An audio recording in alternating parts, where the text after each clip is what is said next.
Bismillahirrahmanirrahim. Assalamualaikum warahmatullahi wabarakatuh. Perkenalkan, nama saya Siti Aisyah dengan NIM 20210107 kelas B1 non-reguler 2020. Nah, video ini merupakan sinopsis dari novel Si Putih karya Terelie. Adapun tujuan dari dibuatnya video ini adalah untuk memenuhi salah satu tugas ulangan tengah semester mata kuliah apresiasi dan kajian prosa dengan dosen pengampu Ibu Riana Dwi Lestari MPD. Selamat menyaksikan.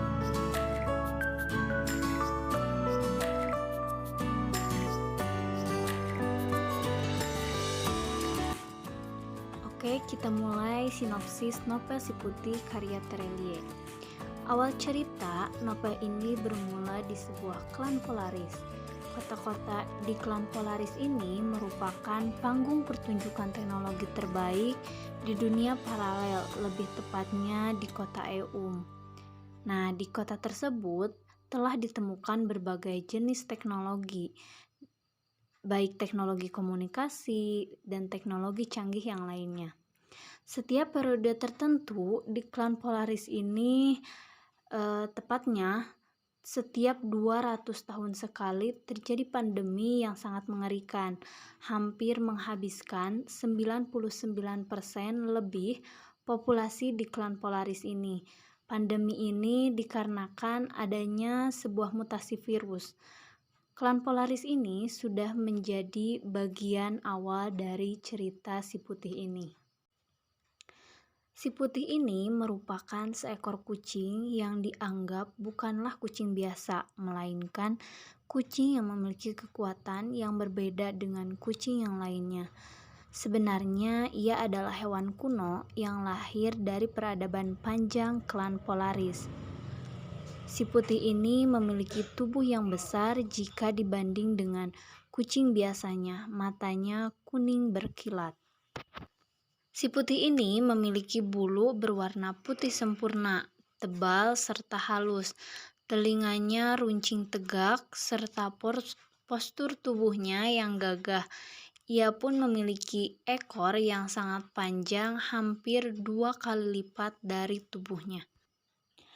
Klan Polaris ini dulunya memiliki banyak spesies makhluk hidup, mulai dari berbagai jenis tumbuhan, hewan, hingga mikroorganisme yang lainnya. Makhluk hidup tersebut hidup dengan berbagai keunikannya. Bahkan tidak hanya memiliki itu, beberapa penduduk pun memiliki kemampuan untuk memahami dan berkomunikasi dengan hewan. Namun, kemampuan tersebut semakin berkurang karena penduduk klan Polaris ini mulai tergoda untuk mengetahui ilmu pengetahuan dan teknologi.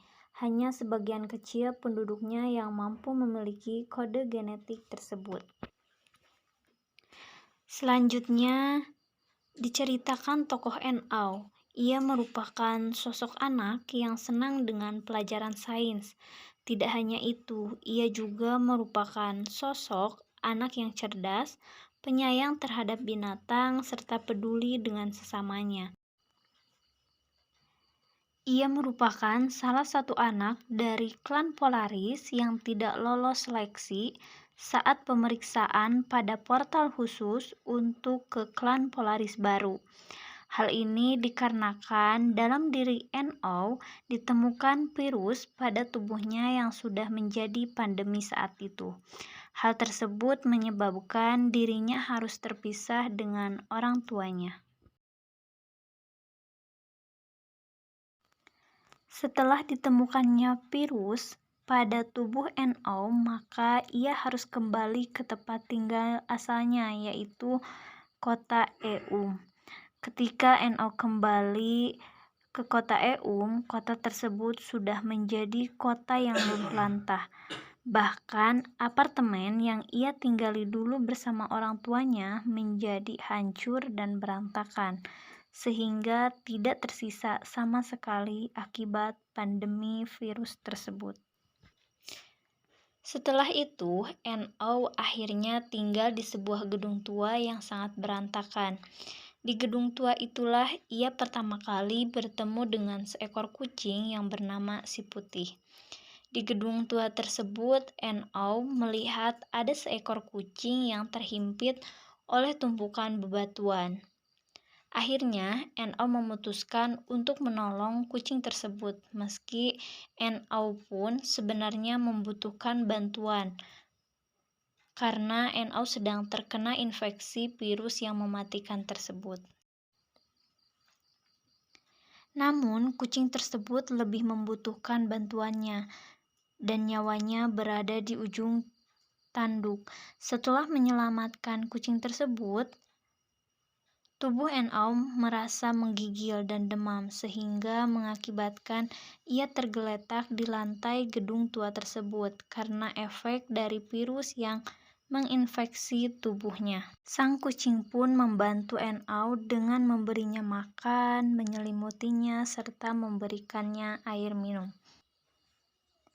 Pada saat itu, kondisinya memang sedang tidak baik-baik saja sehingga perlu perawatan secara khusus. Karena bantuan dari Si Putih, pada akhirnya ia berhasil sembuh dan bisa beraktivitas seperti biasa.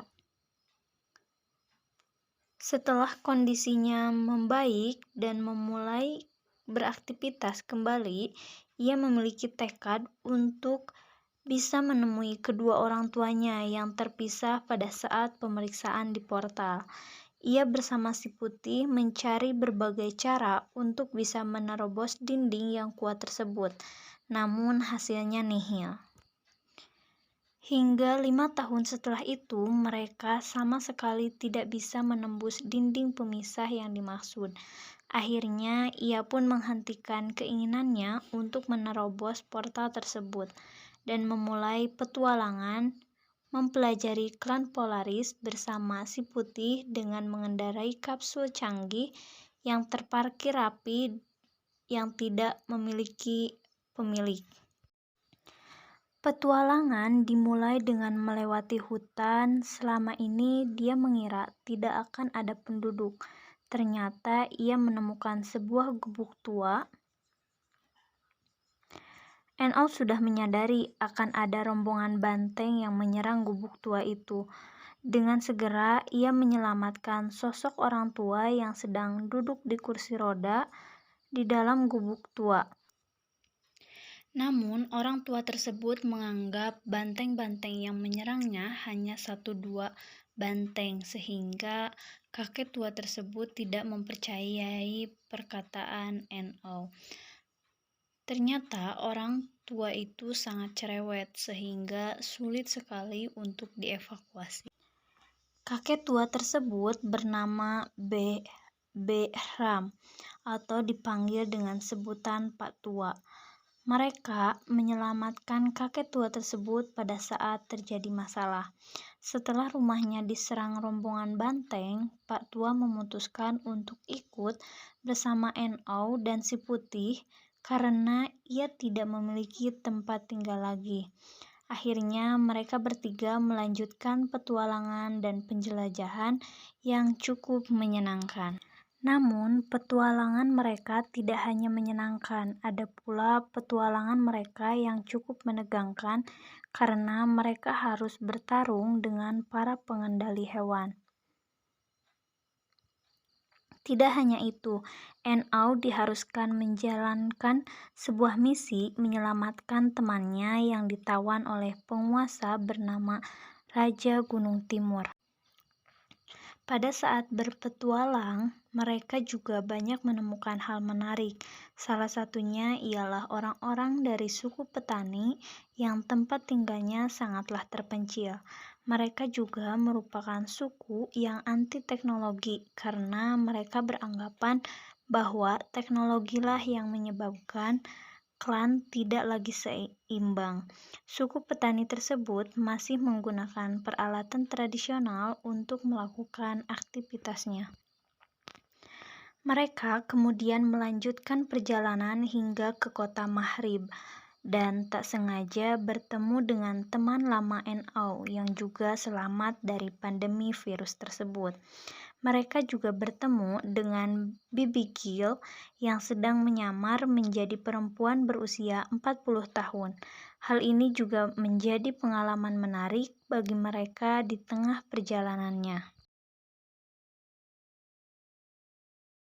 Sinopsis novel Si Putih ini juga menceritakan kelanjutan perjalanan yang harus berhenti karena mereka harus bertarung dengan Raja Gunung Timur dan naganya. Hal itu terpaksa dilakukan demi membela keadilan bagi para penduduk yang tertindas. Pada saat bertarung dengan Raja, NO akhirnya berhasil mengeluarkan kemampuan terbaik milik Si Putih karena menghadapi situasi yang terdesak. Hal ini bahkan dapat menaikkan bonding hingga level 8, sedangkan raja tersebut tidak bisa menaikkan lagi level bondingnya karena bonding level 7 sudah menjadi level maksimal bagi raja. Sehingga pada akhirnya raja dan naganya pun kalah oleh serangan NO dan Si Putih. Pada saat bonding level 8, bulu Si Putih berubah tidak lagi putih sempurna, melainkan ada corak hitamnya. Warna bola matanya pun tidak lagi berwarna kuning, melainkan berubah menjadi hijau. Namun, di akhir cerita, Si Putih akhirnya sekarat karena bondingnya tiba-tiba terputus pada saat terkena serangan raja. Karena hal ini, Si Putih kemudian berubah kembali menjadi kucing biasa yang tidak memiliki kekuatan seperti sebelumnya. Sementara itu, NO justru terjebak di kota sisi barat karena terpisah dinding transparan yang terbentuk dari suara yang diciptakan hewan peliharaannya. Pada akhirnya mereka benar-benar terpisah kembali dan tidak bisa bertemu. Hal ini bahkan menjadi akhir perjalanan dan pertarungan dalam cerita tersebut, yang sangat memancing penasaran para pembacanya. Kisahnya akan dilanjutkan pada novel lanjutan berjudul Bibi Gil. Sekian video yang dapat saya sampaikan. Terima kasih atas perhatiannya. Wassalamualaikum warahmatullahi wabarakatuh.